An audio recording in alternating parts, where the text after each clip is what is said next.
Hello everyone, I am Dr. Manpreet, consultant physiotherapist and nutritionist from Chandigarh. आज हम एक बहुत ही इंटरेस्टिंग टॉपिक डिस्कस करने वाले हैं। सर्वाइकल पेन यानी नेक पेन, उसके कॉजेस और उसके सिम्टम्स क्या हैं।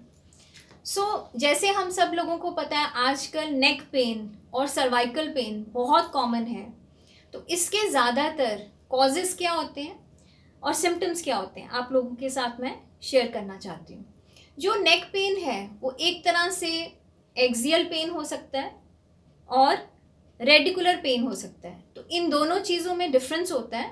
एक्सियल पेन का मतलब है अगर सिर्फ नेक वाले रीजन में यानी अपर एरिया में हमारे डिस्कम्फर्ट होता है नेक में, उसको हम कहते हैं एक्सियल पेन। उसके साथ साथ दूसरा होता है ब्रेकियल पेन। ब्रेकियल पेन का मतलब है नेक के साथ साथ अगर पेन शोल्डर्स में, आर्म्स में या रिस्ट एरिया तक आ जाता है, फॉरआर्म तक आता है, तो उसको हम कहते हैं सर्वाइकल रेडिकुलोपैथी। और इसकी कुछ स्टेजेस होती हैं। कई बार जो सर्वाइकल पेन है वो सिर्फ कुछ मंथ्स तक रह सकता है, कुछ दिनों तक रह सकता है, और कई बार कुछ पेशेंट्स में हम देखते हैं कि सालों साल जो सर्वाइकल का पेन है या नेक पेन है बहुत लंबा रहता है। और उनमें बीच में कुछ एपिसोड्स होते हैं, जैसे बीच में ठीक हो जाता है फिर हो जाता है, तो ऑन एंड ऑफ उनको इस चीज़ की शिकायत रहती है। तो इसके थोड़े से स्टेजेस होती हैं, acute stage, sub acute stage, then chronic stage. और इसको थोड़ा सा इसके जो कॉजेज़ हैं वो आप लोगों के साथ मैं ज़रूर शेयर करना चाहती हूँ।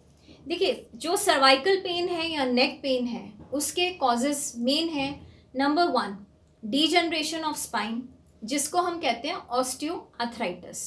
जब जो हमारे स्पाइन में जो वर्टिब्रास हैं यानी C1 से लेके C7, वहाँ पे बोनी लेवल पे एज के साथ डीजनरेशन होती है, तो नेक पेन की जो प्रॉब्लम है वो बहुत कॉमन है।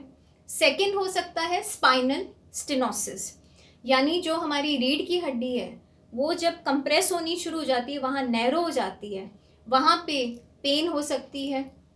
नर्व इम्पिंचमेंट, तो स्पाइनल स्टेनोसिस से और डीजनरेशन से क्या होता है कि हमारी जो नर्व है वो कंप्रेस होती है, जिसके कारण पेन जो है वो सिर्फ नेक वाले एरिया में नहीं, नेक के साथ साथ शोल्डर वाले एरिया में, अपर एरिया में, आर्म्स में, रिस्ट में, वहाँ पे जा सकता है। उसके साथ साथ और जो इसके कॉजेज़ हैं वो है बैड पॉस्चर। पुअर पॉस्चर एक बहुत मेजर फैक्टर है। रेपिटेटिव मूवमेंट्स, कॉन्टिन्यूसली बैठे रहना, गलत पोजीशन में बैठना, गलत पोजीशन में बैठ के लैपटॉप यूज़ करना, मोबाइल यूज़ करना, या कॉन्स्टेंटली रेपिटेटिव कुछ मूवमेंट्स करनी डेली एक्टिविटीज़ में, वो एक कारण है नेक पेन का। वो फिजिकल लेवल पे भी हो सकता है, मेंटल लेवल पे भी हो सकता है। तो फिजिकल स्ट्रेस और मेंटल स्ट्रेस, ये दोनों ही कारण हो सकते हैं सर्वाइकल पेन के। तो मेंटल स्ट्रेस जो है उससे क्या होता है कि हमारे जो शोल्डर के अराउंड, नेक के अराउंड जो मसल्स हैं वो फटीक हो जाते हैं, उनमें हैवीनेस होती है, उनमें टाइटनेस आ जाती है। और उसके साथ साथ फिजिकल स्ट्रेस, हमारे कुछ पॉस्चर्स ऐसे होते हैं जिसके कारण हम गलत पोजीशन में रेपिटेटिव मूवमेंट्स करते हैं, तो उससे एक फिजिकल स्ट्रेस बॉडी पे क्रिएट होता है और न्यूट्रल जो हमारी स्पाइन है वो एक न्यूट्रल फेज में नहीं रहती। उसके साथ साथ कोई इंजरी हो सकती है, कोई ट्रॉमा हो सकता है, कोई फ्रैक्चर हो सकता है।